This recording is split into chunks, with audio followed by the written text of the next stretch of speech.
rappelle le sujet que nous avons commencé à développer ensemble.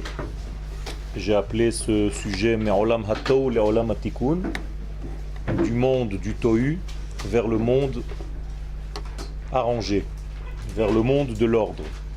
Nous avons expliqué que lorsque l'homme se détache de la partie morale, de la partie divine qui est en lui, c'est-à-dire des influences de la Neshama, des appels de son âme profonde, eh bien il tombe dans le monde du serpent. Nous avons donc deux parties en nous, essentielles, même si ces deux parties se subdivisent. La partie humaine et la partie naturelle qui est en fait proche de l'âme animale. Et le but dans ce monde, c'est d'apporter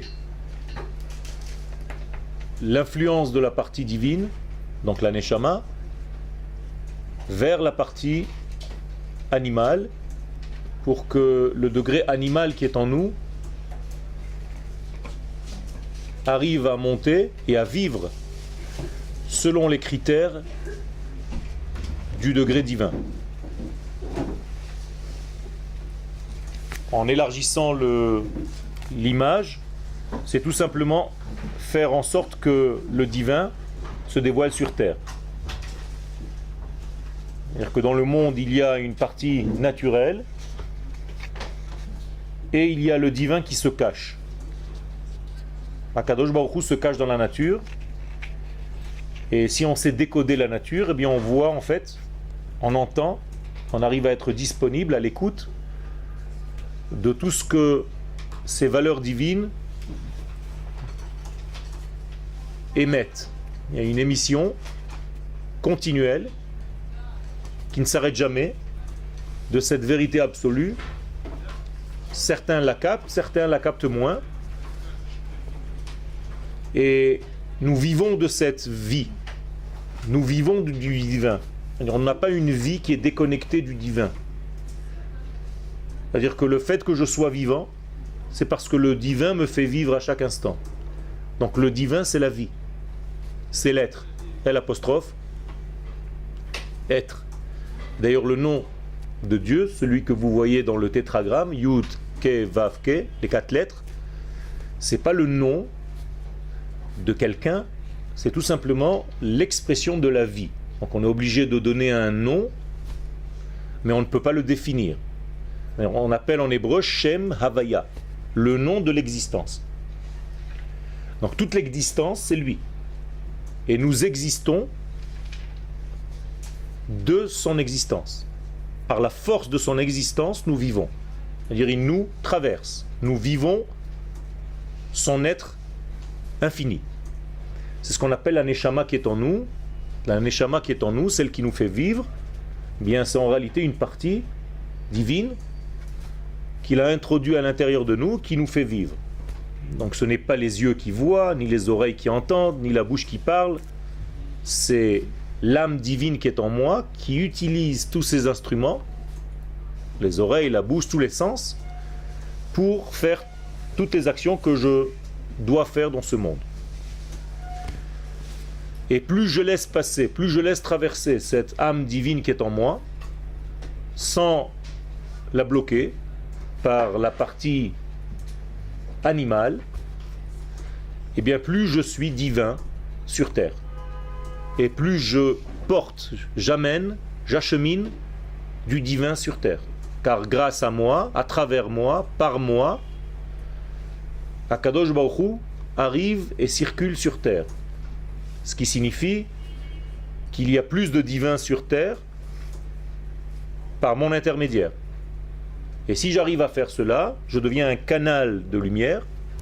Moi-même, je vis mieux, parce que je laisse passer par moi toute la lumière. Et cette lumière, elle comporte en elle tout ce qu'on a besoin dans ce monde.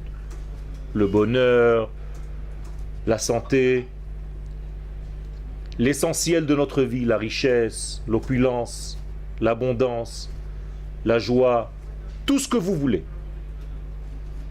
plus vous laissez passer cette lumière en vous, plus vous ne gênez pas son passage, eh bien, toutes les choses négatives disparaissent de votre vie. Vous n'avez plus peur de rien. Vous devenez certaine de ce que vous faites. Vous avez une conscience qui est beaucoup plus forte de votre propre être. Et donc vous devenez heureuse.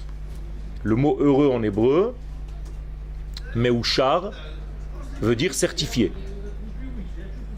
C'est la même racine. Ishur. Ishur, certificat. Donc je suis meuchar, je deviens certifié parce que je suis conforme à ma nature profonde. Et donc je deviens heureux.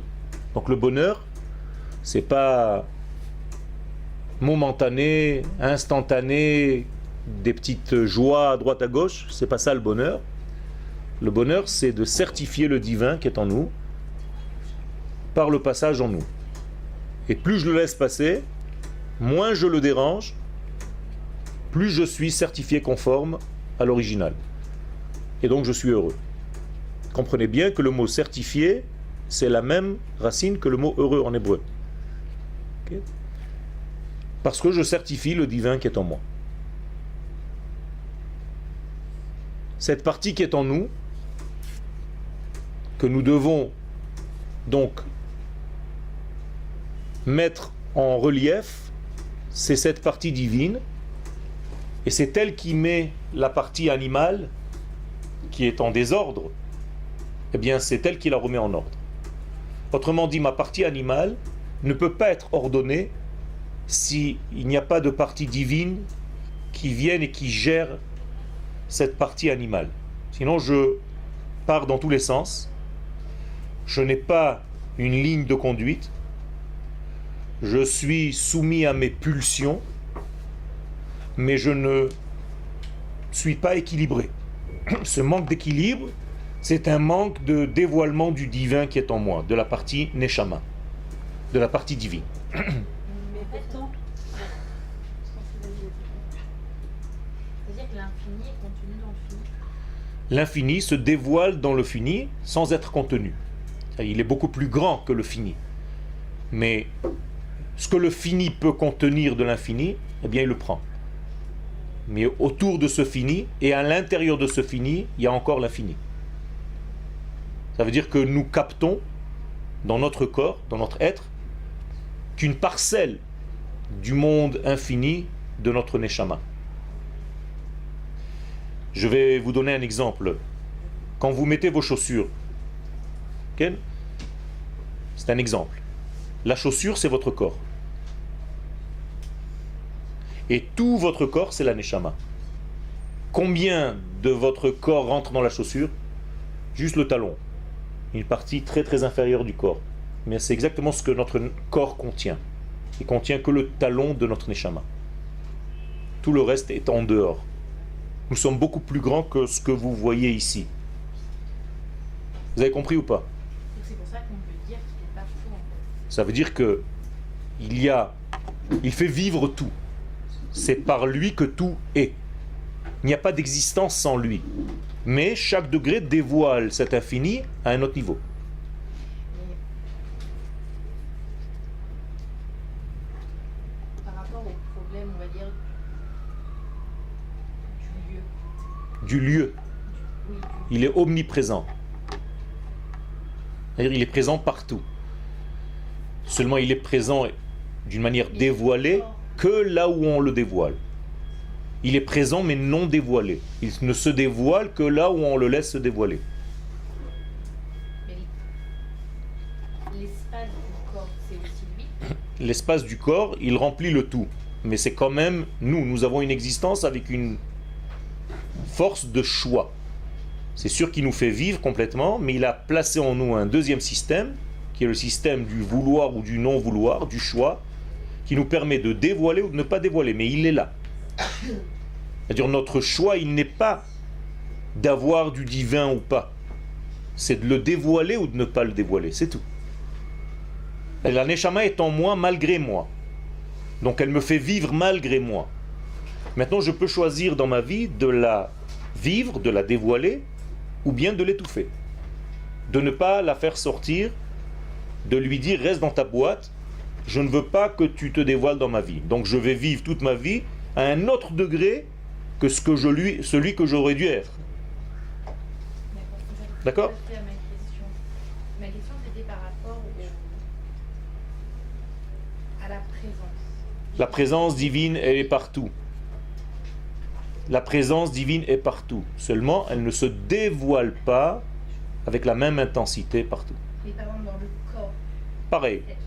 Elle est de partout, elle fait vivre tous les membres du corps, mais à plusieurs degrés. Ce n'est pas le même dévoilement. C'est la même force unique. C'est la neshama, ça fait partie de cette force-là. C'est comme un rayon. La neshama, c'est comme un rayon de ce grand soleil de l'infini. Notre corps est fini, mais il dévoile l'infini. Excusez-moi. Alors, qu'est-ce qu'on appelle dévoiler l'infini ? Dévoiler l'infini, ça veut dire vivre selon lui. C'est-à-dire que si par exemple je veux faire une action, si cette action elle est selon les critères de l'infini, c'est une bonne action. Les critères de l'infini ont été donnés dans la Torah. C'est pour ça que c'est objectif, c'est quelque chose qui nous vient de l'au-delà, c'est pas quelque chose que nous avons inventé. Si j'avais inventé la Torah, il y aurait eu un problème, parce que ça aurait été une invention humaine. Donc on est coincé. Même si tu fais un acte que tu ne comprends pas, mais qui est lié au divin, eh bien tu dévoiles du divin. Maintenant, si tu le comprends, c'est encore mieux. Par exemple, ne pas mélanger le lait et la viande. Tu crées un équilibre dans la nature, mais si tu comprends pourquoi tu le fais, il y a un petit peu plus de dévoilement qui passe par toi. Une question. Oui, non, c'est simplement que il y a quand même des personnes qui n'ont pas forcément qui n'ont aucune spiritualité ou qui n'ont pas foi en Dieu, qui ne croient même pas en Dieu, qui sont quand même heureuses par rapport à ce que vous disiez avant. Ça veut dire qu'il y a un rythme de vie. Ces personnes-là ne croient pas en Dieu quand on ne sait pas leur expliquer ce que c'est croire. Mais si on traduit réellement le terme de Emouna, c'est pas du tout croire ou ne pas croire, c'est vivre tout simplement le divin. Or, tout le monde vit le divin, malgré lui. Donc tout le monde peut, selon des actes qui sont correspondants même à la vie normale des choses, à l'équilibre normal, se sentir heureux par rapport à un certain niveau. Et Dieu n'est pas spirituel. Attention. Dieu, c'est l'infini. Quand vous dites spirituel, vous l'avez coincé dans un système. On n'a pas le droit de dire qu'il est ça ou qu'il est ça. Spirituel, ça veut dire de l'ordre de l'esprit. Non, il n'est pas plus esprit que corps, il est partout. C'est-à-dire le corps que nous avons a été créé par la même force infinie que la Neshama qui est en nous. Il n'y a pas de différence, attention. Ken. Comment laisser passer la lumière pour être... Bon, laisser passer la lumière, c'est arrêter d'être dans la prise comme si c'est moi qui dirigeais les choses. Donc lâcher prise. Le lâcher prise, c'est la chose la plus importante et la plus difficile à faire pour quelqu'un de cérébral. C'est-à-dire, plus vous êtes intelligente, plus c'est difficile. Ça veut dire qu'il faut savoir vivre avant de réfléchir. Et pas réfléchir pour vivre.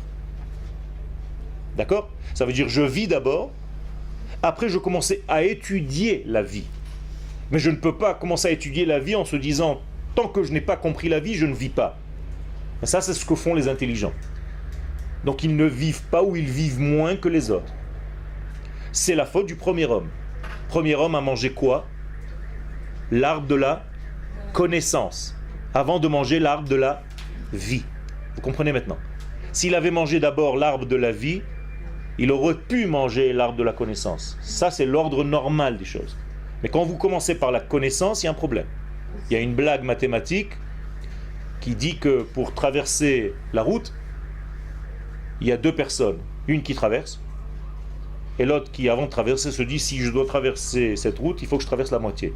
Mais pour traverser la moitié, il faut que je traverse le quart. Donc le quart divisé en deux, ça fait un huitième, et ainsi. L'autre, il est déjà de l'autre côté. Et il y a des gens dans leur vie qui sont tellement dans l'intellect qu'ils n'avancent pas. Donc faire très attention de vivre et que l'intelligence ne soit pas un système qui bloque l'homme. L'intelligence est importante, mais elle doit dévoiler la vie qui est en nous et non pas devenir un obstacle pour la vie qui est en nous. Comment on freine l'intellect? D'accord?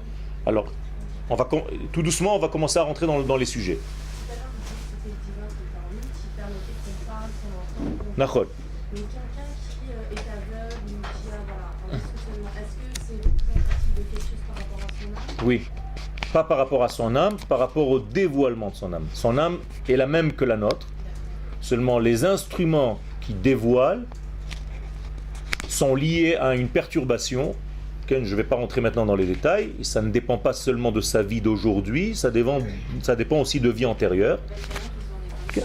C'est ça, ça veut dire qu'ils ont ça par naissance, parce qu'il y a des systèmes que je ne veux pas, ça c'est lié à la Kabbalah, à toutes les réincarnations. Et c'est pour ça qu'ils sont venus dans ce monde avec ce malaise-là, avec cet handicap. Mais vous dites dans un autre cours qu'on dit le mot pour dire aveugle en hébreu, c'est celui qui voit. Tout à fait. C'est lui qui voit mieux. Ça veut dire qu'il a un problème au niveau de la vision réelle des choses, telle que nous voyons les choses, mais il a une capacité que nous, les voyants, nous ne développons pas assez. Et que lui, malgré lui, il est obligé de développer, parce qu'il ne voit pas comme ça, donc il est obligé de voir autrement. Quelqu'un qui est voyant, il a les deux normalement. C'est-à-dire, il peut voir comme un aveugle, mais il a aussi la capacité de voir avec ses yeux. Et donc, le seul problème entre un aveugle et un voyant, c'est que l'aveugle, malgré lui, développe le sens intérieur de la vision, alors qu'un voyant, il est tellement lié à la vision extérieure, superficielle, qu'il oublie de dévoiler la vision intérieure qui est en lui. Et donc il est beaucoup plus faible dans son imaginaire. Parce qu'il se fie trop à la vision superficielle. Donc ce handicap est un plus. Donc ce handicap est un plus, mais nous avons les deux qualités en tant que voyants. Donc il faut les dévoiler. Et c'est pour ça que quand je vous demande de réfléchir, vous fermez les yeux. Concentrez-vous, vous fermez les yeux. Pourquoi? Vous dites, il est en train de me dire de me concentrer, ça veut dire que je dois arrêter d'être perturbé par ce que je vois. Et nous sommes beaucoup perturbés par ce que nous voyons à l'extérieur. Et il faut commencer à voir un monde intérieur. Il y a quelques semaines, quelques mois, vous voyez la vie d'une autre manière que vous la voyez maintenant. Tout simplement parce qu'on n'a jamais excité cette partie de la vision intérieure chez vous. Maintenant que ça commence à se faire, vous découvrez une nouvelle vie intérieure que vous aviez moins il y a quelques mois. Ken. Et la personne qui sont heureux, Ken. je veux dire, qui est vraiment complet Ken. dans le fait de ne pas dévoiler le divin du tout, qu'il n'y a pas ce manque Ken. de dévoilement. Je veux dire, c'est un vrai bonheur, on peut dire c'est un faux ou bien... C'est un vrai bonheur, mais un bonheur limité, on va dire. D'accord? À un certain niveau. Mais il y a beaucoup plus à faire, seulement ils ne le savent pas encore. Voilà, Ils ne savent pas encore. C'est comme si j'avais mon portable, Ken. Mon portable, il a au moins 2000 applications dedans. Mais moi, combien j'utilise? 5. Mais je suis heureux. Là, j'ai l'impression que j'ai tout compris. Mais je sais rien encore. Chaque fois que je vois quelqu'un, il me dit, t'as descendu, machin? Non, je sais pas pourquoi on peut. Oui, oui. Ça veut dire quoi? Ça veut dire que j'étais heureux avec ce que j'avais. Un imbécile, tranquille, avec 5 applications. Mais si un jour je rencontre celui qui l'a fabriqué, il me dit, mais tu as une Rolls-Royce dans la main et tu es en train de jouer à la mobilette. T'as rien compris, moi j'ai pas fabriqué ça pour des appels normaux et recevoir des appels et envoyer un WhatsApp, on dirait qu'est-ce que tu as fait. Il y a plein de fonctions que tu n'as pas encore utilisées. Alors mon bonheur était un vrai bonheur, mais très très limité par rapport à la conscience que j'avais du bonheur aujourd'hui. Mais comment faire pour convaincre la personne de Il y a fait. l'application? Alors ça c'est l'étude. Là je suis en train d'ouvrir toutes les applications en fait, que vous pour l'instant vous avez utilisées peut-être 2, 3, 10, sur des milliers. Mais c'est exactement ce qu'on est en train de faire en étudiant la Torah. Quel? Il n'y a pas de problème, ça peut être même la première. Hein. Je suis là pour, on n'est pas là pour faire un texte, on est là pour étudier. Donc j'ai tout mon temps. Juste pour revenir au sens, quand on vieillit, on les perd. Quand on vieillit, Quand on vieillit, on voit moins bien, on entend moins bien. non. Ça c'est parce que le monde s'est dégradé. Normalement ça devrait être l'inverse. Ça veut dire qu'un vieux devient beaucoup plus sage, beaucoup plus voyant, beaucoup plus intelligent, beaucoup plus complet, avec beaucoup plus d'expérience, avec beaucoup plus de force. Mais étant donné que la faute du premier homme a inversé, donc nous sommes maintenant liés à un monde et on a l'impression que la mort fait partie de notre vie. Vous pensez toutes que mourir, ça fait partie de la vie. Mais c'est faux. Au départ, l'homme est créé pour ne pas mourir. L'homme ne doit pas mourir. Et la preuve, c'est que le texte lui dit, le jour où tu feras l'inverse, tu mourras. Mais si tu n'avais pas fait l'inverse, si tu avais mangé l'arbre de la vie, écoutez bien, l'arbre de la vie, tu aurais été éternel, vivant. Et le premier arbre qu'il a mangé, c'était pas l'arbre de la vie, c'était tout de suite L'arbre de la connaissance. Il a fait mort. Vous comprenez maintenant pourquoi il faut maintenant inverser le système et commencer à goûter de l'arbre de la vie. Revenir vers le jardin d'Éden et regoûter l'arbre de la vie. C'est ce que vous avez fait en revenant en Israël. Ou en venant pour la première fois en Israël. Parce que l'Europe a développé en vous un système cérébral, intellectuel, mais vous avez oublié pendant tout ce temps-là de vivre réellement. Et là, vous revenez dans la terre qui s'appelle Eretz HaChaim, la terre des vivants. Et maintenant seulement vous commencez à vivre. Ça ne veut pas dire que vous allez devenir imbécile. Cette vie, elle va vous reconduire à une nouvelle intelligence qui est liée à la vie. Et non pas une intelligence déconnectée de la vie. Est-ce que c'est clair ce que je suis en train de dire? Okay. Ce que j'entends, c'est qu'on aurait dû goûter l'arbre de la vie après l'arbre de la connaissance. Avant. Avant, mais on n'aurait jamais dû goûter l'arbre de la connaissance. Si, pourquoi pas? La connaissance, c'est quelque chose que Dieu nous a donné. C'est une sagesse. Mais c'était interdit. Pourquoi c'est interdit? C'était pas interdit. C'était interdit seulement avant d'avoir goûté l'arbre de la vie. D'où est-ce que je le sais? Je sais pas. Eh bien, le texte le dit parce qu'il me donne une condition. Il me dit, si tu trouves une combine pour manger de l'arbre de la connaissance autrement que comme tu l'as fait, eh bien, tu as le droit de la manger. C'est écrit dans le Tanakh? Dans le Tanakh. Comment est-ce que c'est écrit? C'est pas écrit comme je suis en train de le dire, mais il y a marqué Mikol etzagan achol tochel. Maintenant, je te cite les vrais versets. De tous les arbres, tu mangeras. Donc, y compris l'arbre de la connaissance. De tous les arbres. Et après, il rajoute mais de l'arbre de la connaissance bien mal, tu ne mangeras pas. C'est deux versets qui se contredisent. Tu me dis de tous les arbres je peux manger, et juste après tu me dis oui mais de cet arbre là non. Alors ne me dis pas de tout cet arbre, dis-moi tout sauf lui. C'est pas ce que tu m'as dit. Ça veut dire quoi? Je dois trouver une combine pour manger de tous les arbres sans mourir. Et quelle est cette combine? C'est manger d'abord de l'arbre de la vie. Une fois que j'ai consommé de cet arbre, je peux après commencer, et je dois développer l'arbre de la connaissance. Si je vous dis par exemple, vous prenez toute la trousse, Ken. sauf ça. Alors c'est pas toute la trousse. Oui, mais c'est toute la trousse sauf ça. Non. Non. Akadosh Baruch Hu, il sait parler. S'il te dit tu peux prendre tout ce qu'il y a dans la trousse, c'est fini. Tu me l'as déjà dit, c'est fini. Maintenant, si tu me dis, c'est ce stylo-là, si tu le touches, tu meurs, eh bien, je dois trouver une combine, parce que tu m'as dit avant de toucher toute la trousse, et apparemment, je ne devais pas mourir. Donc, je dois trouver une combine pour toucher toute la trousse, y compris celui-là, sans mourir. Il fallait commencer par manger l'arbre de la vie. Exactement. Donc il aurait pu après manger l'arbre de la vie. Ben, vadaï. Non seulement il aurait pu, il aurait dû. Quel? Il n'était pas supposé mourir, alors quel intérêt pour lui de manger l'arbre de la vie? À moins que j'ai pas compris ce que c'est. Il n'était pas censé mourir, mais il fallait rentrer dans le système supérieur de la vie. Quand est-ce que l'homme a été créé? Quel jour? Le 6e jour. Pourquoi il a été créé le 6e jour? Il a été le 6e jour pour entrer dans le Shabbat. C'est pour ça qu'il a été créé le 6e jour. Ça veut dire qu'on l'a créé juste à l'entrée du Shabbat. Autrement dit, c'est comme s'il y avait un ordre sous-jacent. Rentre dans ton Shabbat. Le problème, c'est qu'il a fauté à ce moment-là. Comment ça s'appelle le Shabbat? L'arbre de la vie. C'est pas qu'il doit manger un fruit. Oubliez ça. On n'est pas chez les enfants au Gan. Okay? Adam Arishon n'a pas mangé des fruits.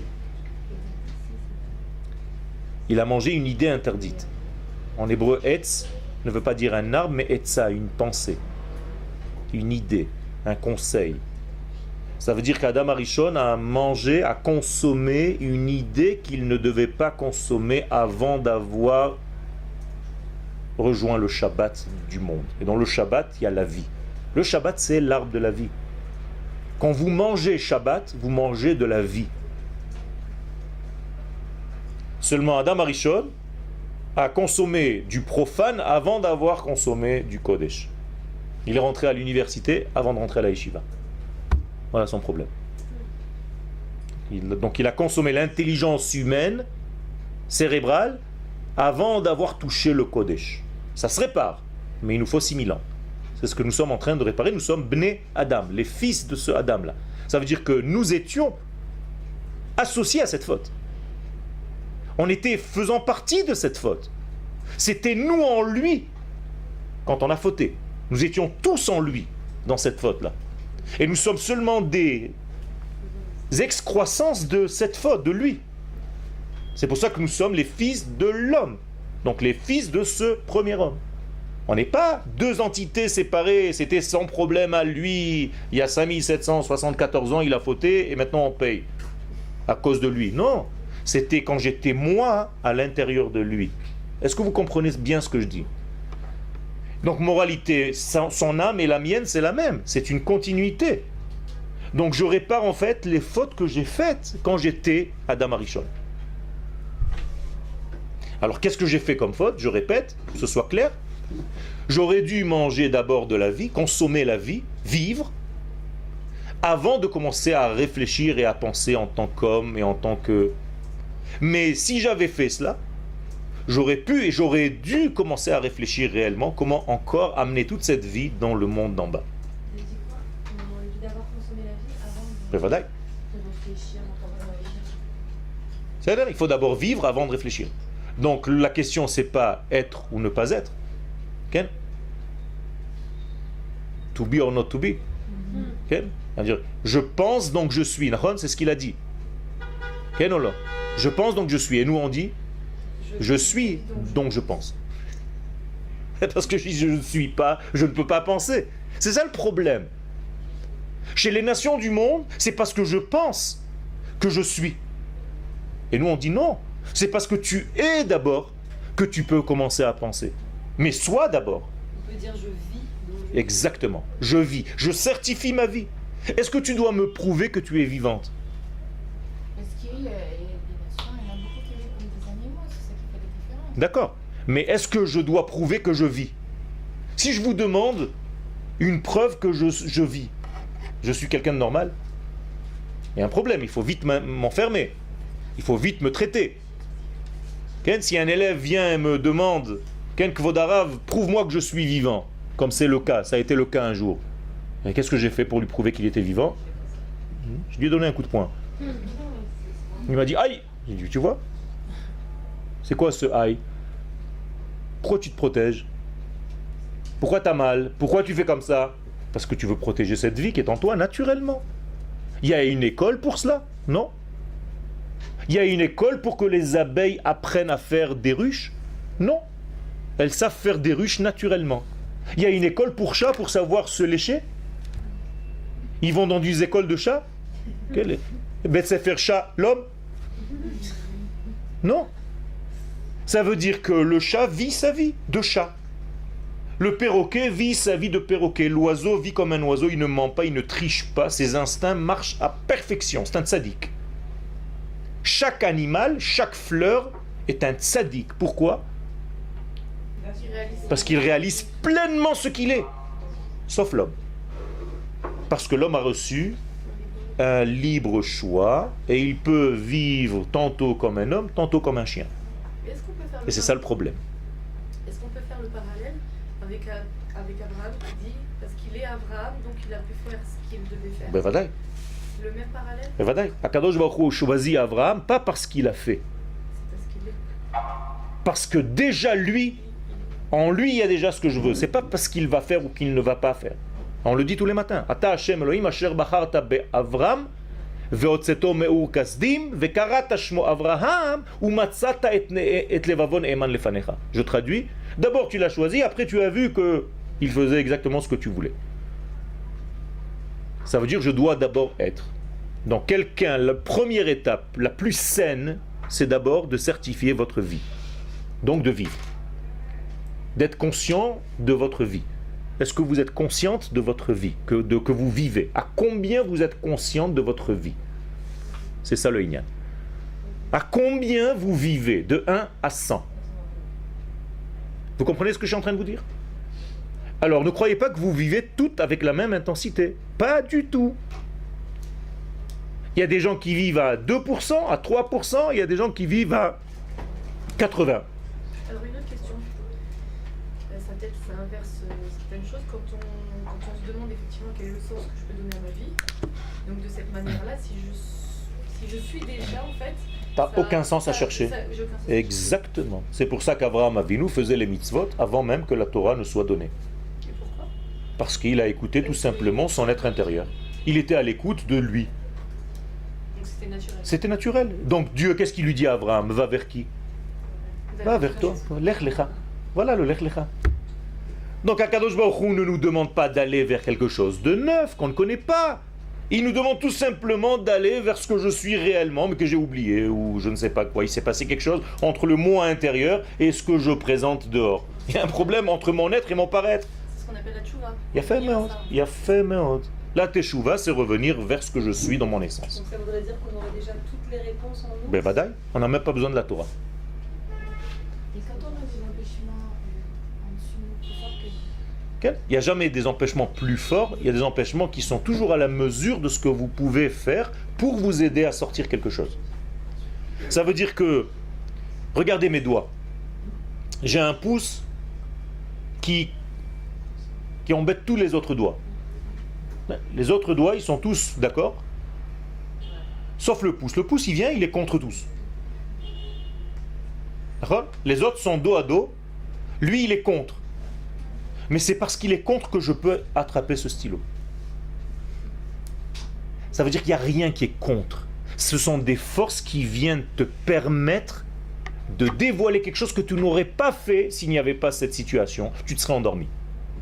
Donc on vient te donner, comme une mise à l'épreuve, on te chatouille dans certains endroits pour te dire c'est là le problème, fais attention, tu es en train de t'endormir là-dedans. Ne dors pas, réveille-toi. même si on sort de l'étude, même si on sort de la yeshiva. Ben vadaï. La yeshiva, c'est pas toute la vie. Il faut sortir aussi et savoir ce qu'on fait à l'extérieur. Quand on a été toute sa vie dehors et qu'on y rentre et qu'on est ressorti de soi. Il faut savoir quel est le sens de l'étude et quelle yeshiva et qu'est-ce que j'ai étudié dans cette yeshiva. Il n'y a pas beaucoup de yeshivot où on vous enseigne la vie comme vous l'enseignez ici. Là, on enseigne la vie. Ça veut dire que je suis en train de vous donner un cours sur la Torah de vie.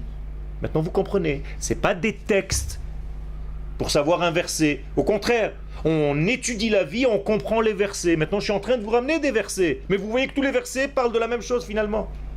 Mais si j'étais rentré dans un texte rabbinique et on l'aurait développé ensemble, c'est l'idée du Rav, il était très intelligent. Vous comprenez qu'on fait à l'envers ici? Je vous enseigne la vie et après on cherche tous les versets et vous vous apercevez toute seule, c'est même vous qui les apportez les versets. Donc en fait, c'est partir de nous et à partir Ben vadaï, parce que nous on a tout à l'intérieur. Un bébé dans le ventre de sa mère, dit la Gemara dans le Talmud de Nida à la page 30, qu'on lui enseigne toute la Torah entière dans le ventre de sa mère. Ça veut dire que vous connaissez déjà toute la Torah. Et le jour où il sort, où il naît, il y a un ange qui vient et qui le fait oublier tout ce qu'il a étudié. Mais vous pouvez être là que parce que vous avez appris, que parce que vous avez étudié. Exactement. Sans cela, on pourrait inventer n'importe quelle philosophie. Tout à fait. C'est pour ça que je dis... Tout à fait. C'est pour ça que j'ai dit que cet objectif, ça vient de la Torah qui est venue du divin, et pas une invention humaine. Bien sûr, c'est ce qu'on est en train de faire. D'accord? Mais une fois que nous sommes vivants. Ça veut dire que Dieu a introduit la Torah. Voilà, je vais vous poser une question d'une autre manière pour voir si vous avez compris. Sur quelle matière la Torah est écrite? Sur du parchemin? Non, Vous voyez la faute? Vous dites sur du parchemin, sur de la pierre. Non! Ça c'est les lettres, ça c'est le livre. Moi je vous ai demandé où est-ce que la Torah est écrite. Elle est écrite en vous, c'est les lois de votre vie. Ça c'est la bonne réponse. Après elle a été recopiée dans des livres. Mais si vous étudiez le livre en oubliant la vie qui est en vous, la Torah qui est en vous de vie, vous n'avez rien compris. La Torah, c'est devenu encore un livre dans la bibliothèque. C'est pas ça. Quel? Mais il n'y a pas un verset dans les Mélim qui dit justement que vers la fin du temps, Hachem gravera la Torah en nous, dans le cœur, comme ça, un autre n'enseignera plus à son frère la Torah. Ça veut dire que quelque part, on n'a pas tout à fait. On a tout seulement, on ne l'a pas dévoilé. Est-ce qu'il faut l'aggraver si à ce moment-là? Non, il ne faut pas la graver. Elle est gravée. Il faut la vivre, il faut la sortir. C'est du dedans vers le dehors. Elle est déjà en moi, je dois seulement la vivre. Donc à la fin des temps, qu'est-ce qui va se passer? Je vais tellement commencer à vivre ma Torah que je n'aurai pas besoin d'un rave qui vienne m'enseigner cela parce que je le vis naturellement. C'est ça que ça veut dire. D'accord? Je voudrais voir si vous contredire, on se fait attention, mais juste vous êtes en étudiant, on peut ça peut nous aider aussi. C'est seulement en étudiant parce qu'aujourd'hui on a oublié nos sens. Aujourd'hui on n'est plus à l'écoute de nos sens. Donc aujourd'hui la seule façon de comprendre tout ça c'est par l'étude. Mais chez un homme qui a déjà tout en lui, qui est à l'écoute de lui-même, il n'a pas besoin du texte. Abraham Avinu n'avait pas besoin de la Torah. Il étudiait quoi? Sa propre vie. Donc il est arrivé à des conclusions de vie, de ne pas mélanger le lait et la viande. Comment il est arrivé à ça? Il n'y avait pas de la Torah. Parce que son âme intérieure, c'est les lois de sa vie, lui dictent que c'est comme ça qu'il doit être heureux et équilibré dans ce monde. Seulement nous aujourd'hui, comme on a perdu de cette force-là, on n'est plus à l'écoute, on n'arrive pas seul à arriver à des conclusions. On va arriver à n'importe quoi. Eh bien aujourd'hui, on doit étudier le texte, parce que le texte va nous aider à retrouver, écoutez bien les termes, je suis précis dans ce que je dis, vous allez apprendre que les mots que j'utilise sont des mots très précis. Jamais j'essaye, avec l'aide d'Akadosh Baruch Hu, de dire un mot à côté. Jamais. J'essaye d'être le plus précis possible. Donc si vous me dites tu as dit ça, répétez exactement ce que j'ai dit. Sinon on ne peut pas étudier. La Torah, la Gemara, la Mishnah, c'est des précisions des mots. On ne peut pas traduire n'importe quoi. Donc je redis ce que je viens de dire. Nous répétons en réalité, nous étudions ce que nous sommes déjà. Donc en fait, l'étude de la Torah, c'est l'étude des lois de notre vie qui sont déjà gravées à l'intérieur de nous. C'est ça qu'on appelle le dévoilement, donc? C'est ça le dévoilement. Ça veut dire que je touche des parties qui sont en moi et je les dévoile, qui sont déjà en moi. Donc qu'est-ce qui se passe maintenant? Je vais vous faire un dessin. Quand vous avez un texte, ça touche à l'intérieur de votre être des parcelles qui étaient éteintes et maintenant ça les aimante. C'est comme si vous passiez le texte et il y a une correspondance qui se fait, qui vous réveille à l'intérieur un degré qui était depuis longtemps très endormi, mais que vous avez en vous. Et là, je vous donne juste le texte réel, soi-disant réel, mais le vrai texte, il est dans votre vie à l'intérieur. Et ça vient juste lui faire un rappel. De la même manière que quand un bébé s'approche de sa maman, elle a le lait qui monte. Le lait qui monte. Elle n'a même pas commencé encore à lui donner, elle a déjà une montée de lait. Pourquoi elle a une montée de lait? Parce qu'il y a une correspondance, il y a le bébé qui est à proximité. Donc il se passe un phénomène à l'intérieur d'elle, très bizarre. Il n'a même pas touché le bébé. C'est parce qu'il y a une correspondance. Eh bien c'est la même chose. Ça c'est le bébé, et quand il vient vers moi, j'ai une montée de lait. Ça veut dire que je commence à reconnaître en moi des parties qui sont en moi, qui font partie de moi, mais qui sont en sommeil. Et je les dévoile. Quel? Alors moi je sais qu'il y a des gens des fois qui peuvent assister à un cours de Torah, etc. Ça déclenche. Excellente question. Ça veut dire que chez eux c'est tellement en sommeil qu'il faut plusieurs fois pour casser, cet écran. Mais un jour viendra, après 10 ans, 20 ans, chacun selon son rythme, il y aura un cours qui va faire le trou, et c'est fini, tu as touché à l'intérieur. Et c'est pour ça que des fois certaines personnes attendent ce Exactement. déclic Exactement. Mais ce déclic, il vient chez chacun de nous une fois dans la vie, au moins. Une fois. Ça veut dire, il y a, et je vais à extrême maintenant, il y a un cours en réalité dans votre vie qui va vous transformer la vie. Un seul. C'est celui qui va vous tourner la tête, c'est fini. Ta neshama, elle était ailleurs, d'un coup, c'est fini. Un seul cours. Tout le reste, ça sera un développement de ce cours-là durant toute ta vie. Ça peut être un cours ou ça peut être Quand je dis une cours, c'est une idée C'est une idée. qui est sortie ou d'un cours ou d'un degré, c'est tout. Et chaque Rav a une idée comme ça dans sa vie, où c'est son moteur, c'est avec ça qu'il avance. Alors une autre question, pourquoi des fois il faut un certain temps pour... Selon le rythme de chacun, pour respecter l'ustensile. Par exemple, si j'utilise cet ustensile alors qu'il n'est pas adéquat pour recevoir un liquide chaud, alors il faut que je le renforce d'abord pour lui donner ce liquide chaud. Pour l'instant, il ne peut contenir que du liquide froid. Mais c'est la même chose chez nous. On est un petit peu faible, au départ on est un verre en plastique, et tout doucement on se renforce. On se renforce, on se renforce. Et ce même verre en plastique devient quelqu'un de vrai. Pinocchio. Vous connaissez l'histoire de Pinocchio? Un petit truc en bois qui devient un vrai enfant. Mais tout ça c'est pris de ça. Ça veut dire que tu développes alors que tu étais un bout de bois au départ. Comme elle disait, rien ne te pénètre. Tu vas à des cours, tu es un morceau de bois. Et tout doucement tu deviens humain. Et avec des ressentis, tu pleures, tu ressens des choses, et ainsi de suite. Comment est-ce que tu as fait ça? Tu es devenu de plus en plus, tu as grandi. Mais c'est la même chose dans notre vie. On évolue, et donc il y a des moments qui sont pour certaines choses, et d'autres moments pour pas. Si vous êtes toutes réunies là, c'est qu'Akadosh Baruch Hu a prévu qu'à cette date-là, maintenant se dévoile la lumière parce qu'apparemment vous êtes mûrs. Pour entendre certaines choses que vous n'étiez pas mûrs d'entendre, ne serait-ce qu'il y a un an. Donc rien n'est au hasard. Il y a un metteur en ordre, un ordinateur. Akadosh Baruch Hu, c'est celui qui met en ordre, c'est le Sadran, il est ordonneur. Et il met celle-là ici, celle-là elle était là-bas, je l'amène ici, là-bas. Les gens ils sont paumés dans des endroits, dans le monde, tu te demandes comment. Il y a un ordinateur. Akadosh Baruch Hu met les choses, il conduit la vie, il conduit son monde. On n'est pas laissé à l'abandon. Surtout, ne croyez jamais que tout se fait par hasard. Rien. Tout est structuré. Il y a des milliards de personnes dehors. Il nous a coincés ici, tous dans cette boîte, dans cette classe. À parler de ce sujet maintenant. Vous croyez que c'est Stam? Quel? On a fait un petit tableau pour y arriver. D'accord. Ça veut dire qu'il y a un choix. Et c'est là où l'homme rentre. J'ai dit tout à l'heure, avant d'être avec les réponses, les questions et les réponses, que l'homme peut vivre comme un chien ou comme un homme. C'est son choix. Mais le seul choix, c'est de vouloir dévoiler ce qui est déjà en moi, la Torah qui est déjà en moi. Chaye olam nata betochenu. La vie, elle est déjà en nous. Alors qu'est-ce que je fais? Eh bien, je la sors, je la vis. C'est tout. Je suis dans le vécu. Et si je suis dans le vécu, je suis l'être. Je suis divin sur terre. Kadosh Baruch Hu vit sa vie, c'est la vie. Donc je vis de plus en plus. Et je deviens quelqu'un de vivant. Dans tous les sens du terme.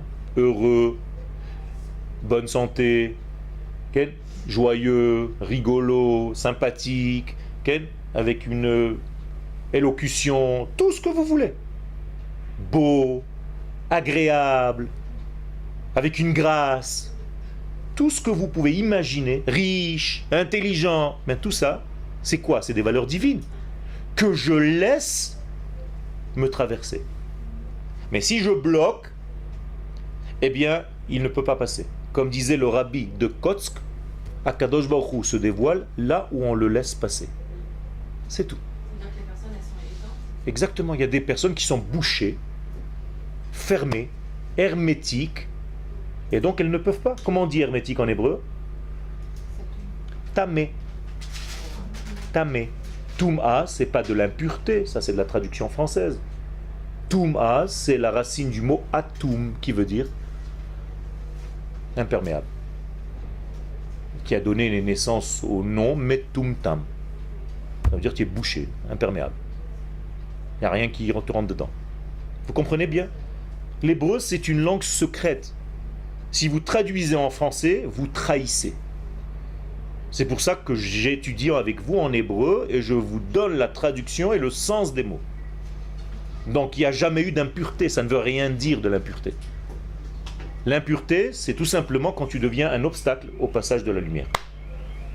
Alors une fois par mois, la femme est impure. Pourquoi? Parce qu'au lieu d'être dans la vie, elle est dans la mort.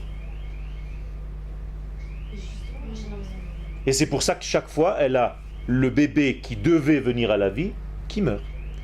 Et donc chaque mois, elle perd un bébé potentiel.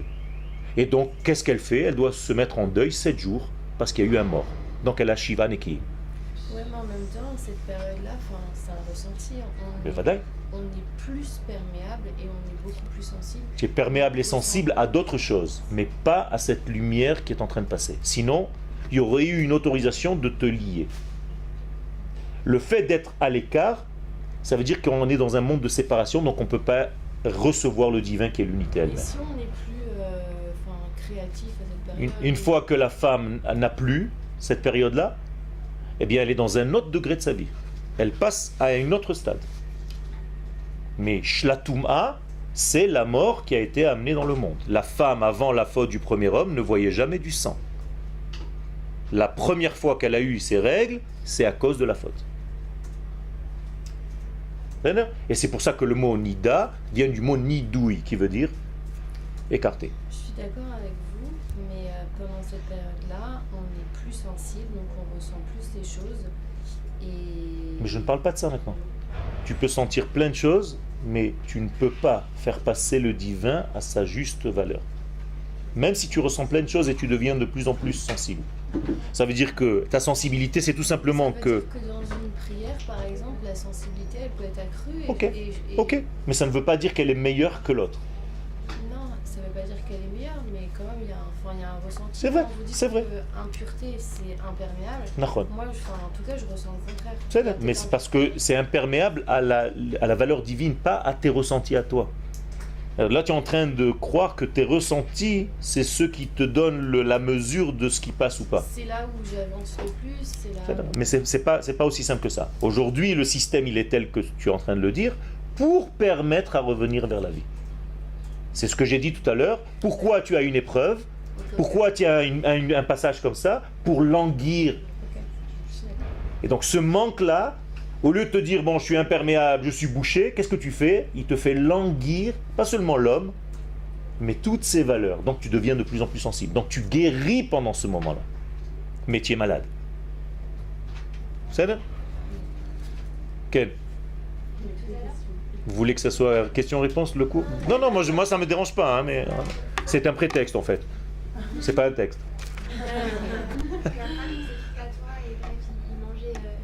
Il mangeait des idées. Non, il mangeait pas les viandes. Non. Alors, non. Si, il savait qu'il fallait pas mélanger le lait et la viande, c'est ce que vous avez dit. Non, je parle d'Abraham. Abraham, mais à son époque, déjà on mangeait la viande. Oui, J'ai pas dit Adam. Non, non. Et dans la paracha de la semaine dernière, on voit qu'il mange du lait et de la viande en même temps. Non. Mais il mélange. Non, il donne d'abord le lait et après il donne la viande. Ok. Comme on a le droit de faire. Et donc ça, il le savait déjà. Il le savait déjà. C'est pour ça qu'il donne le lait d'abord. Pourtant, les règles de cacheroute, elles apparaissent après les catastrophes. C'est ce que je suis en train de dire. Lui, C'est ce que je suis en train de dire. La Torah, pas seulement les règles de Kashrut, toute la Torah, la Brit Mila. Non, moi je parle vraiment de la cacheroute. La cacheroute, on dit qu'au Gan Eden, on n'aura plus ces règles-là parce qu'elles sont intervenues à cause de catastrophes naturelles, que c'est des punitions. C'est pas des punitions, mais c'est des choses qui ne devraient pas être. Mais c'est pas seulement ça. Toutes les mitzvot de la Torah, atidot kol la mitzvot leitbatel. Toutes les mitzvot vont être annulées. Ah, ok. En tant que mitzvot, pourquoi? Parce que tu vas les faire naturellement. Tu n'as plus besoin de ce texte qui te dise quoi faire. Tu vas revenir à une nature. Et dans la nature, on ne mange pas d'animaux. De quel droit on mange la vie de quelqu'un d'autre? De quel droit je vis sur la mort d'un animal? De quel droit? C'est une maladie déjà, on est descendu de niveau. C'est de ça que je parle. La Brit Mila que Abraham fait sur lui-même, il a reçu un ordre divin de la faire? Non. Et pourtant, la Brit Mila va devenir une mitzvah après. Mais comment il est arrivé à cette conclusion? Mais ça lui a pris 99 ans pour arriver à cette compréhension, mais il y est arrivé. Donc il a fait la Brit Mila. Ce que nous faisons à un enfant de 8 jours, il a fait à 99 ans. Il l'a reçu, non? De faire la Brit Mila? Ou, donnez-moi le texte. Dieu lui a dit, fais la Mila. C'est vrai? C'est un chidouche pour moi, alors on n'a pas le même texte. Ok, j'ai pas le même imprimeur. C'est écrit comment? Ça apparaît comment dans le Avraham Avinu, tout simplement, subit la Mila, c'est tout, il fait la Mila. Tout simplement, il va demander conseil à Mamré, qui est son copain, et il va demander à droite, à gauche, et il arrive à une conclusion qu'il faut enlever une partie de son corps qui le bloque. En réalité, qu'il le bouche. Et donc il va déboucher ce bouchon-là. Il va se rendre compte que maintenant il a un dévoilement. Comment est-ce qu'il a un dévoilement divin? Mais justement après ce degré. C'est là?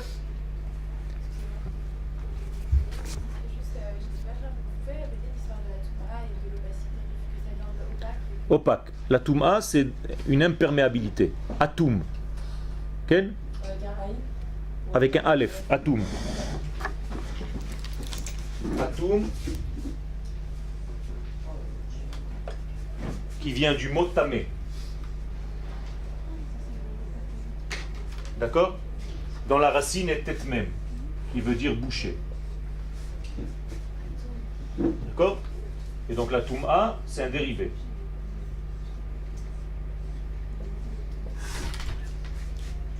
D'accord? Donc Atum, c'est ça le truc. Aujourd'hui, Metum Tam. C'est la même racine. Et donc ça, c'est un degré qui ne laisse pas passer. Imaginez-vous qu'il y a une lumière, la lumière divine donc qui est à l'intérieur de nous. Je la fais du haut vers le bas. Mais en réalité, c'est du dedans vers dehors. Ça n'arrive pas à apparaître. Pourquoi? Parce qu'il y a un écran. Un écran total. Malheureusement, qui bloque le passage de la vie. Donc qu'est-ce que je dois faire? Je dois réouvrir cette impureté. Donc quel est l'inverse, l'antithèse de tamé? Tahor. Tahor. Tahara. Donc c'est tahar. Okay? Regardez les lettres ici et regardez les lettres ici. Et vous voyez que certaines lettres reviennent. Mais ici, nous avons déjà une possibilité qui est le début de la femme enceinte. Et rayon. Donc dès que la femme n'est plus dans sa période de Touma, elle peut tomber enceinte. Immédiatement ici. Har. Har qui veut dire la montagne aussi. Et c'est pas par hasard parce qu'elle est gonflée. Et c'est pour ça qu'Akadosh Baruch Hu a donné la Torah sur le mont Sinaï. Ça veut dire c'est comme s'il avait ensemencé la terre. Et donc la terre a gonflé. Donc ça s'appelle Har Sinaï. C'est-à-dire que c'est pas la montagne, le mont Sinaï, le machin. Tout ça c'est sympathique, mais c'est des secrets. Toute la Torah c'est un code. Okay? Vous avez trouvé le verset? Oui, oui, en français. Quel? Dieu dit à Abraham, pour toi, sois fidèle à mon alliance, toi et ta postérité. Nachon. Après toi, dans tous les âges. Voici le pacte que vous observez qui est entre moi et vous, jusqu'à la dernière postérité. Circoncire tout mal d'entre vous. Vous retrancherez la chair, etc. Ça, c'est avant qu'il le fasse. Ou après qu'il l'ait fait.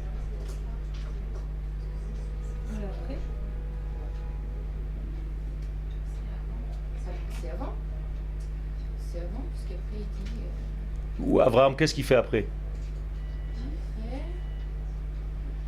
Je saute. Et achevé de lui parler, Dieu disparut. Abraham prit Ishmaël, son fils, tous les enfants de ses esclaves, ceux qu'il avait achetés à prix d'argent. Et il leur a donné la Mila. Et il leur a fait la Mila. Ça veut dire quoi? Ça veut dire qu'Akadosh Baruch Hu lui a dit, comment on dit en hébreu? Lisez-le en hébreu maintenant.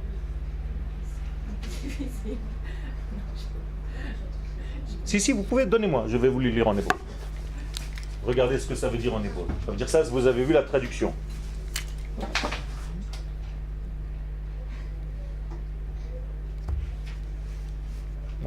והקימותי את בריתי ביני ובינך בין זרעך אחריך לדורותיכם לברית עולם להיות לך לאלוהים זרעכם נתתי לך לזרעך אחריך את ארץ מגוריך כן שמרו בניכם זרעכם אחרי הימול לכם כל בשר הימול לכם כל בשר. Ça veut dire quoi? Ça veut dire d'abord je veux donner mon alliance avec toi. Je ne te dis pas ce qu'il faut faire.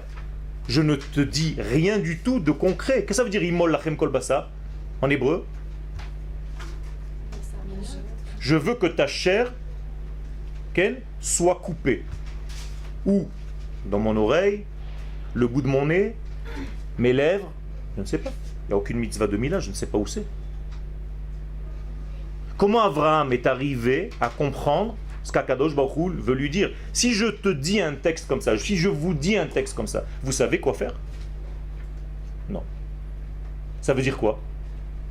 Ça veut dire qu'Akadosh Baruch Hu donne une parole, je veux que vous soyez liés à moi, et Abraham va comprendre de lui-même qu'il doit enlever cette partie de son corps. Et comment faire ça? Avec la mila comme ça, et faire une prière comme ça. Où c'est marqué tout ça? Rien du tout, on ne sait pas. Ça veut dire qu'Abraham arrive à une conclusion par rapport à un degré qu'il entend. Et d'abord, comment est-ce que Dieu parle à Abraham? Ça, c'est une autre question. Vous croyez qu'il descend à côté de lui et qu'il lui dit à Abraham, comme dans le film? Où est-ce qu'Abraham entend ça? À l'intérieur de lui. Ça veut dire qu'il peut y avoir un doute? Peut-être c'est un fou. Vous comprenez toutes les difficultés qu'il y a ici? Oui, en même temps, on comprend dans le texte qu'il dit de le faire sur Ishmaël et toute sa descendance. Donc ça veut dire qu'il l'a déjà fait auparavant, lui-même. Mais pourquoi alors il lui dit de le faire s'il... Parce qu'une fois que tu es arrivé à cette conclusion... Non, une fois que tu es arrivé à cette conclusion, je veux que cette chose-là que tu as faite naturellement devienne une mitzvah. Ça veut dire je vais te donner un bonus en plus. C'est pas que je te donne une mitzvah et que tu l'as fait. Parce que tu es arrivé à ça, je vais faire en sorte que c'est une mitzvah. Je vous donne un autre exemple. Ouais, mais le fait qu'il ait compris, il peut mieux le transmettre. Enfin, Non, c'est même pas seulement parce que Gadol ha-metzuvé ve'ose misheino metzuvé ve'ose. Plus grand est celui qui est ordonné de faire, plus que s'il le fait de lui-même. Par exemple, j'ai envie de me marier. C'est naturel, un homme veut avoir une femme dans sa vie, une femme veut avoir un homme dans sa vie. Alors Kadosh Baruch Hu nous dit, eh ben, vous savez quoi, je vais faire ça une mitzvah. Vous comprenez? Ça veut dire, il va dans le sens naturel de la recherche de la femme, de l'homme et de l'homme, la femme, et il dit, voilà, maintenant ça va être une mitzvah. Ah, merci à Kadosh Baruch Hu, tu vas dans notre sens. De toute façon, on avait envie. C'est comme ça que ça marche. Ça veut dire que le but, c'est ce que je suis en train d'essayer de vous faire comprendre. C'est que les choses sont déjà en nous, et Akadosh Baruch Hu apparaît comme une certification. T'as bien senti. C'est exactement ça. Donc être soi, c'est qui en fait? Slicha? Aller vers soi, c'est s'écouter. Aller vers soi, c'est écouter le divin qui est en moi et l'ordre normal des choses. Mais, aujourd'hui, et je le répète parce que c'est dangereux, si ce n'est pas lié au texte de la Torah, tu as un problème parce que tu peux arriver à des conclusions néfastes. Donc, à chaque fois que tu as une idée et tu veux t'écouter, c'est important, c'est bien, va vérifier si c'est relié à la nature divine qui est en toi. C'est-à-dire, et un rave à proximité à qui tu peux poser la question. Je ressens ça, est-ce que c'est bien? Et ainsi de suite. D'accord? Pour ne pas tomber dans des erreurs qui peuvent nous amener n'importe où. À partir de quand est-ce que l'humanité a commencé à moins avoir cette capacité de ressentir? À partir du moment où Adam Arishon a fauté. C'est ça la faute de l'homme. Mais Abraham commence la réparation. C'est-à-dire le monde, et c'est ça qu'il faut comprendre, le monde il est divisé en... c'est 6000 ans. Le monde a été créé pour 6000 ans. D'accord? C'est marqué dans le mot Bara, Ken, Bereshit. Il a créé 6. C'est ça, Shit. Shit, c'est pas ce que vous croyez. Okay? C'est Shin, Yud, Tav. Ça veut dire 6. Ça veut dire le monde a été créé pour 6. Et la Gemara dans Sanhedrin 97 nous dit que le monde existe pour 6000 ans. 2000 ans de Tohu, c'est le début de notre cours. 2000 ans de Torah et 2000 ans de Yemot HaMashiach, les jours messianiques. Nous sommes en 5774. Ça veut dire on est là. On a déjà commencé 2000 ans de Torah, qui ont commencé quand dans le monde? Le jour où Abraham avait 50 ans, 52 ans.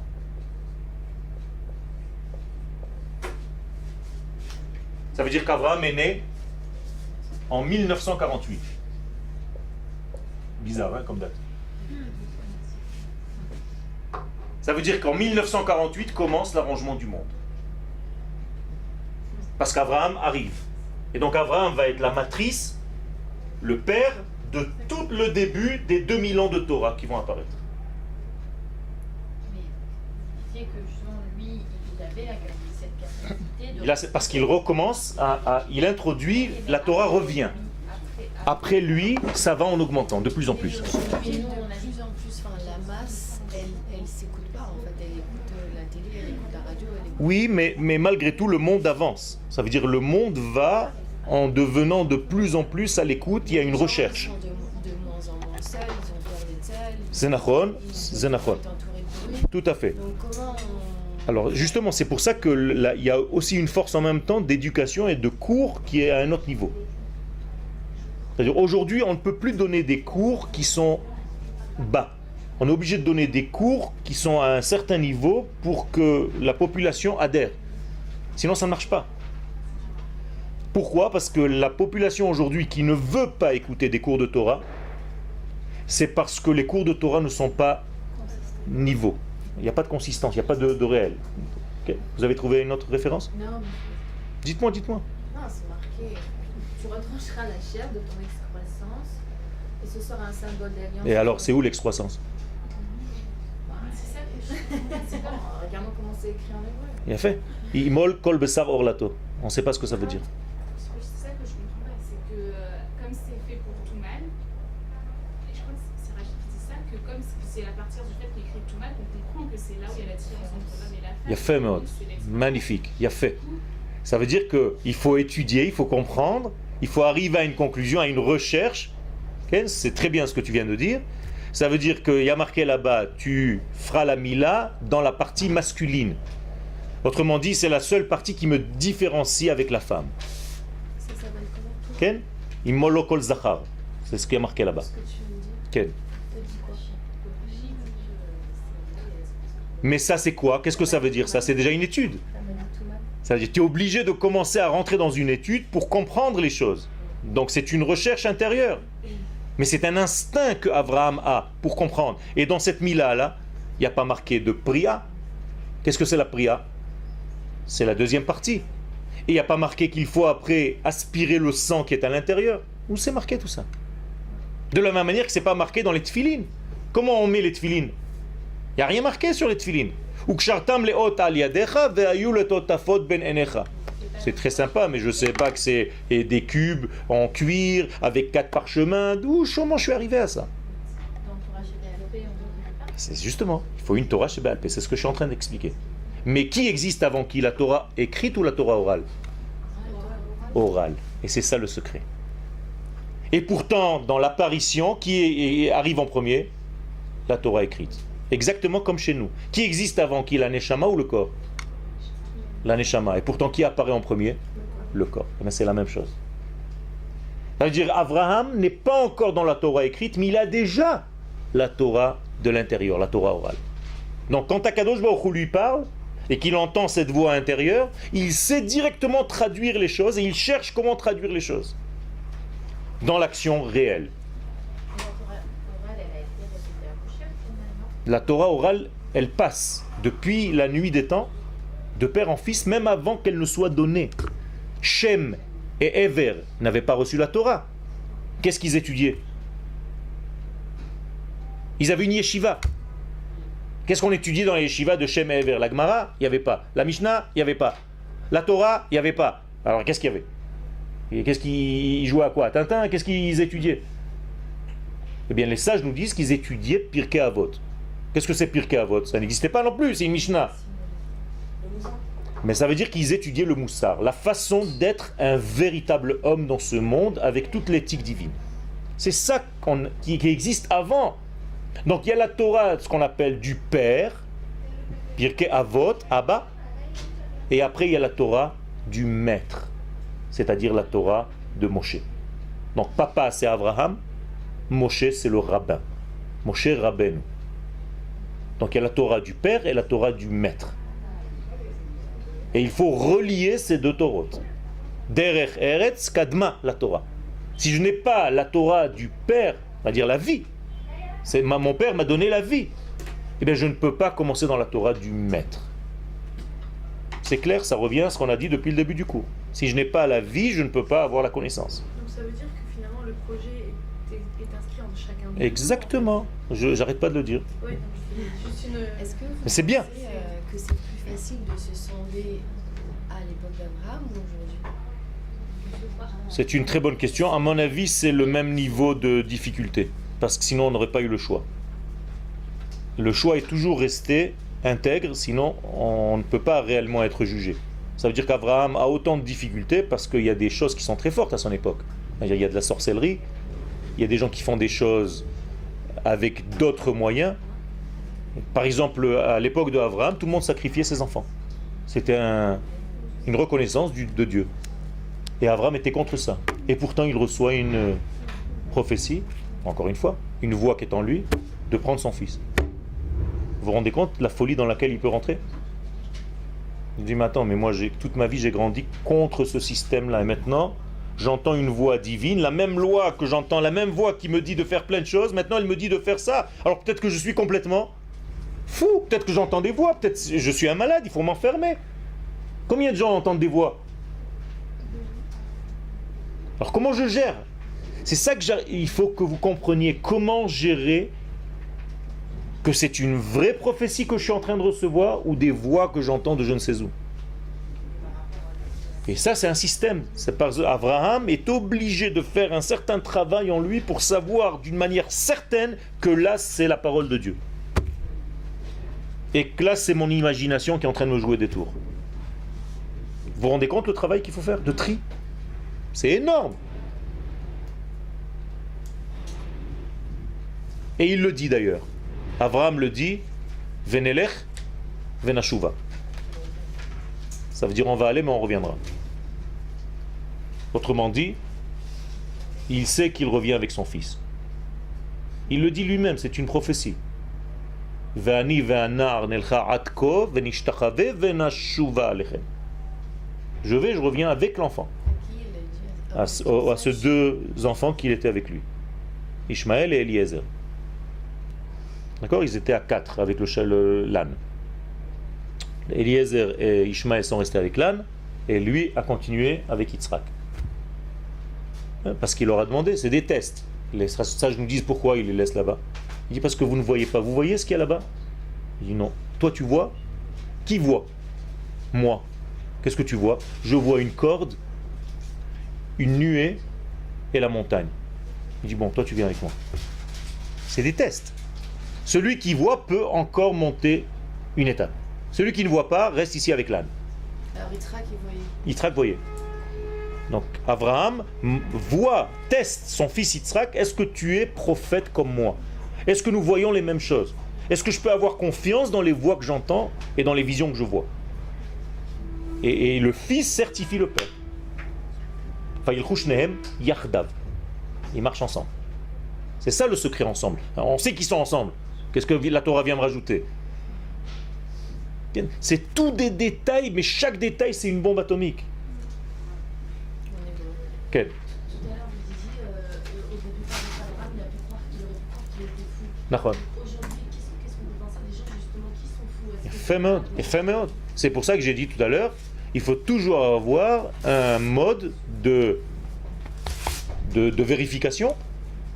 C'est-à-dire que si tu reçois des messages qui sont en dehors du système de ce qu'Akadosh Baruch Hu nous a donné par les sages d'Israël pour arriver jusqu'à la halakha, si tu arrives à des conclusions qui sont inverses et que tu viens me dire quelque chose qui est interdit complètement par la halakha, je dis écoute-moi, à mon avis tu entends des voix parce que c'est exactement le contraire de ce que tu es en train de dire. Comme par exemple, quand est arrivé, qui vous savez, il y a 2000 ans, et qu'il a dit je suis venu sauver vos âmes. Qu'est-ce que les sages de l'époque lui ont dit? Ça veut dire que tu es faux. Tu es un faux messie. Pourquoi? Parce que notre âme a déjà été sauvée en Égypte. Donc tu n'as juste pas étudié ta Torah. La Torah elle a déjà été sauvée. La Neshama a déjà été sauvée en Égypte. Maintenant ce qui nous reste à sauver c'est le corps. Donc tu n'as rien à nous donner maintenant. Tu t'es planté complètement. Tu as dû entendre des voix de je ne sais où. On a des systèmes de vérification. Donc c'est pas chacun il va venir maintenant. Il va te sortir un truc. Ouais j'ai rêvé hier soir. J'ai fait une prophétie. J'ai fait un truc. Il y a des tests. La même chose. Okay.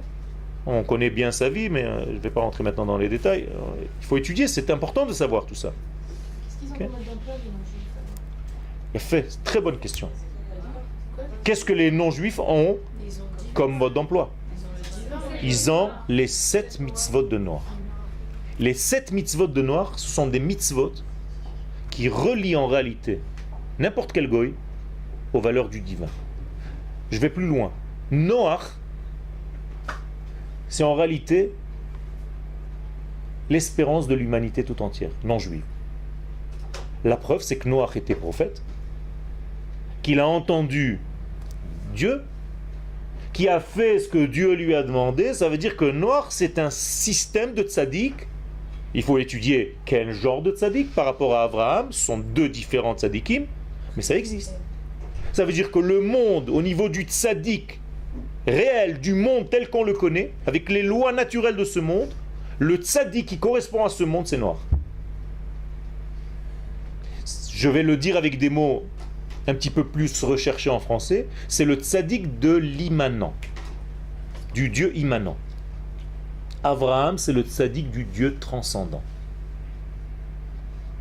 C'est ça la grande différence entre eux. Mais, à l'intérieur de Noach se cache déjà Abraham. Et donc c'est pour le Abraham qui va sortir de lui qu'on est en train de sauver Noach. C'est quoi la différence entre Il porte en lui déjà la graine Abraham. la différence entre immanent et transcendant? Immanent, c'est dans le monde, et transcender, c'est être au-dessus.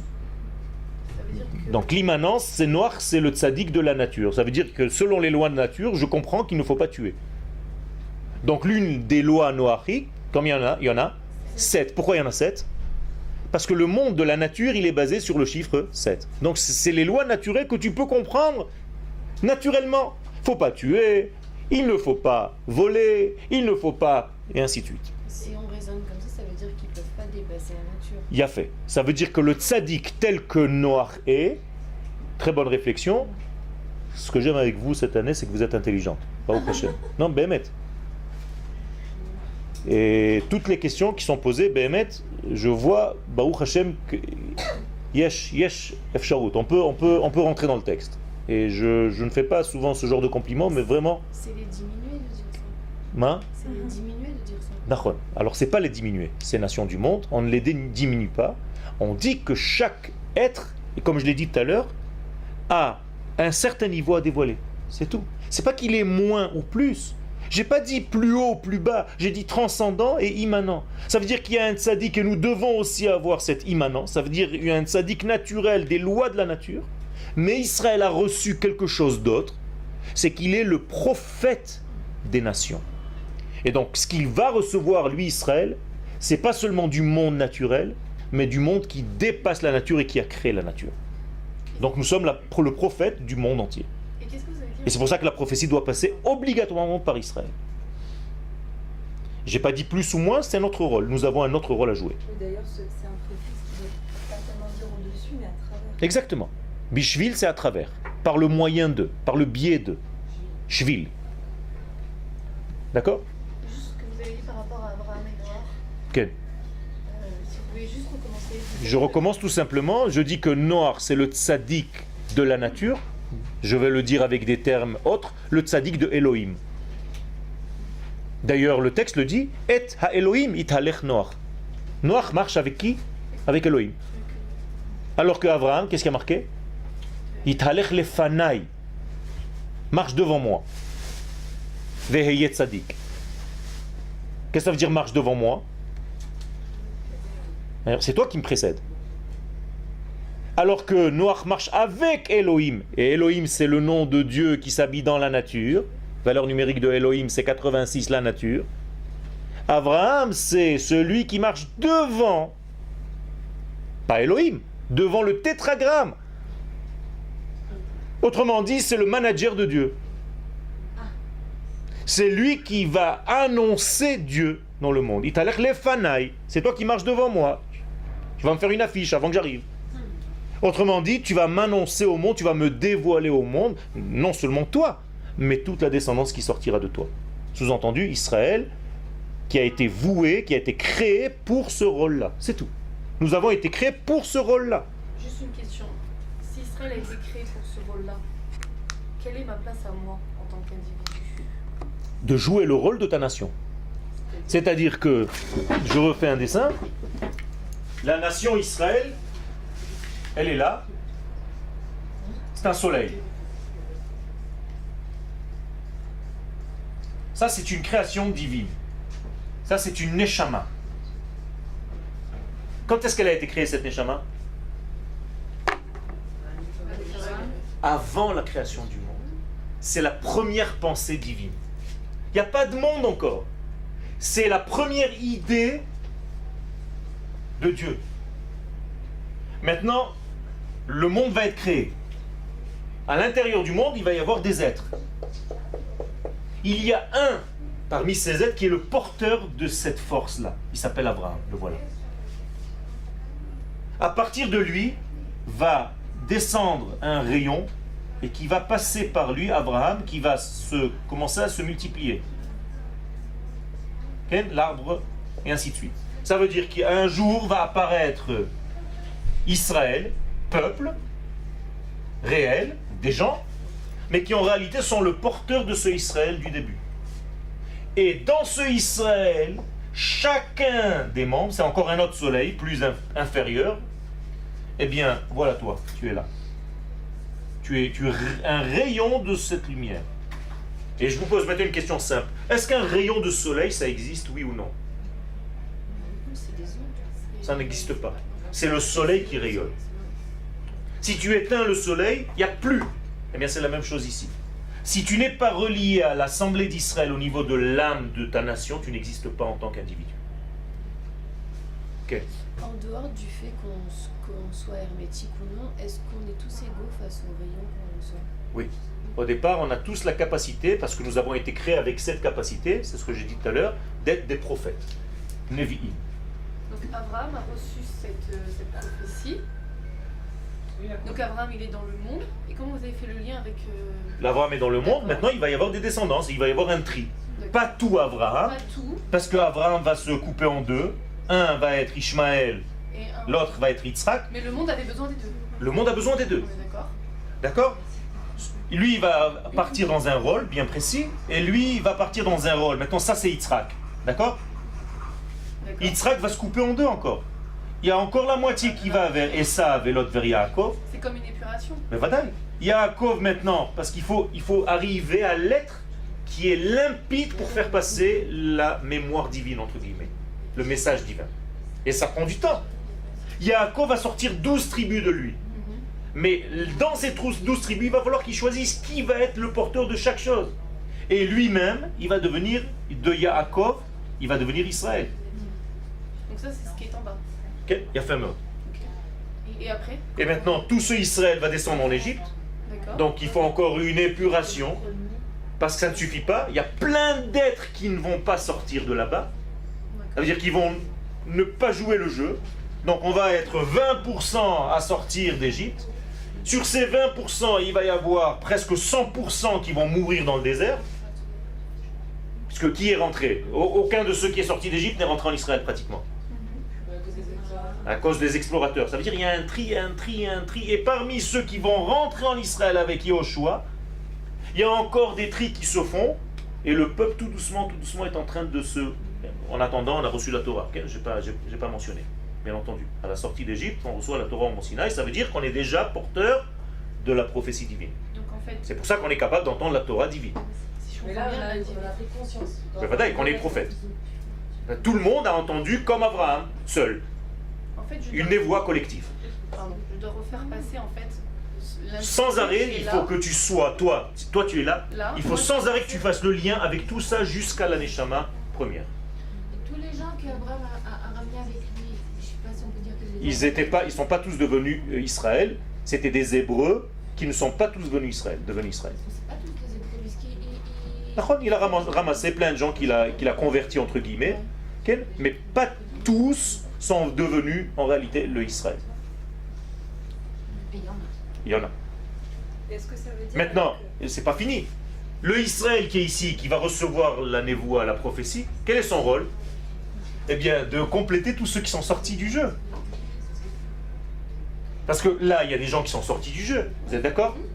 Ishmaël, il est sorti du jeu. Esav, il est sorti du jeu. Et il y a plein qui sont sortis du jeu. Eh bien, les voilà, ils sont là. Eh bien, Israël maintenant doit apporter le message divin à toutes ces nations-là. C'est-à-dire de compléter la partie manquante? Ben, vadaï. de leur donner la lumière pour les sauver. Parce qu'il faut qu'ils aient leur Géoula. On n'est pas là pour vivre dans notre jus juif. Ça veut rien dire, on est là pour sauver l'humanité, pour amener la lumière de Dieu à toute l'humanité. Seulement, il y a un seul canal par lequel ça passe, Israël. Et sauver, ça veut dire quoi? Sauver, ça veut dire le sortir de son contexte d'un mouvement, j'allais dire, non, pas seulement naturel, d'un mouvement pire que naturel, défaitiste. C'est-à-dire le monde va vers la mort. Si vous demandez à un non-juif, est-ce qu'il y a un avenir, il vous dit non, moi je m'en fiche, moi je vis. Je sais pas, c'est la fin du monde, l'Apocalypse, la chrétienté, c'est tout la fin. Terminologie catholique et sauver. Alors que Israël vient apporter la lumière divine. Quand je dis sauver, c'est pas dans le sens c'est apporter en fait de l'optimisme au monde, que la lumière divine est en train de descendre à travers nous par notre biais pour que le monde soit saint, propre, riche. Et on va vivre dans un monde où il n'y aura plus de maladies, où il n'y aura plus de morts, pas seulement pour Israël, pour le monde entier. Mais ça passe par Israël. Bien que je connaisse les réponses, mais ça paraît pas logique que les nations s'opposent à ce message. D'accord. Exactement. Exactement. Avec nous. Excellente question. Alors pourquoi elles s'opposent? C'est normal au départ. Il a fait. Alors c'est la réponse, elle vient de la donner. C'est normal au départ. C'est le départ qui est pourquoi? Parce qu'on se dit, mais pourquoi c'est vous le porteur de ce message et pas moi? Moi aussi je veux porter ce message. Hitler disait, il ne peut pas y avoir deux peuples élus. C'est ou vous ou moi. Donc c'est une question de targaï. Et ils ont du mal, alors que c'est pour leur bien. Et la Gemara nous dit, si les nations du monde savaient quelle est l'importance du Beth Amikdash, elles nous auraient donné tout l'argent du monde pour le construire. Parce que c'est elles qui vont gagner de ça. Aujourd'hui, elles sont dans une crise totale, toutes les nations du monde. Mais elles ne comprennent pas que c'est parce qu'elles ne reçoivent pas encore le message d'Israël. Et Israël, nous aussi, on ne croit pas encore, on n'arrive pas à être convaincus nous-mêmes que nous avons un message à donner. Parce que c'est plus simple de glander et de rien faire, excusez-moi l'expression. Et on se dit, mais ça va, on est comme tout le monde, ça suffit, arrêtez de vous prendre la tête. Et quand tu te sauves de ton propre rôle à jouer, que tu ne refuses de le jouer, mais tu es dans l'erreur. Tu triches.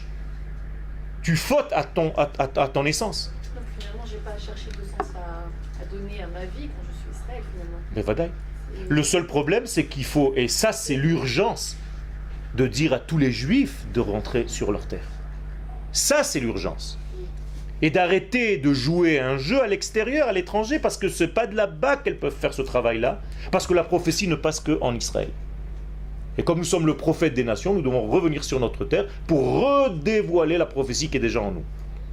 Et commencer à dire ce que nous avons à dire au monde. Et être plus crédible aussi. Et être plus crédible. Ouais, mais c'est pas seulement de venir ici, c'est bien de venir ici. Mais Ok. si c'est pour jouer au casino. C'est là. Alors, ça commence par venir ici.